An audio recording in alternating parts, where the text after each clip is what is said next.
And thank you. In your news across the nation, the U.S. Supreme Court has struck down a Trump-era ban on gun accessories known as bump stocks, enacted in the wake of the 2017 Las Vegas mass shooting. The court's majority found that a bump stock, which allows a shooter to quickly fire a semi-automatic rifle, does not convert the firearm into a machine gun. Natalie Brand reports from the Supreme Court.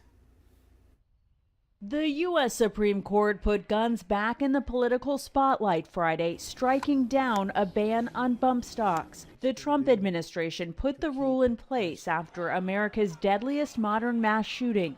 In 2017, a gunman fired more than 1,000 rounds into the crowd at a Las Vegas concert in 11 minutes. The High Court's 6-3 opinion focused on the mechanics of the gun accessory. This is whether or not the ATF, an executive agency, could say semi-automatic weapons plus bump stock equals machine gun, and machine guns are banned under federal law. Justice Thomas, writing for the majority, said a bump stock does not convert a semi-automatic rifle into a machine gun any more than a shooter with a lightning-fast trigger finger does. Justice Sotomayor, in the dissent, sharply disagreed, stressing a rifle equipped with a bump stock can fire at a rate of 400 to 800 rounds per minute. Writing, "When I see a bird that walks like a duck, swims like a duck, and quacks like a duck, I call that bird a duck."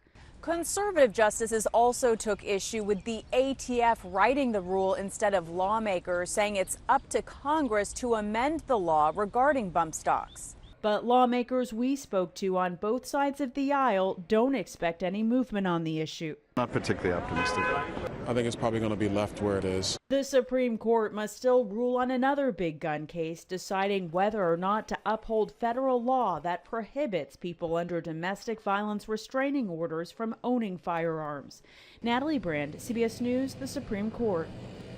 In a statement following the Supreme Court's decision, President Biden called on Congress to ban bump stocks and pass an assault weapons ban, saying if lawmakers send him a bill, he will sign it immediately. Stay with us.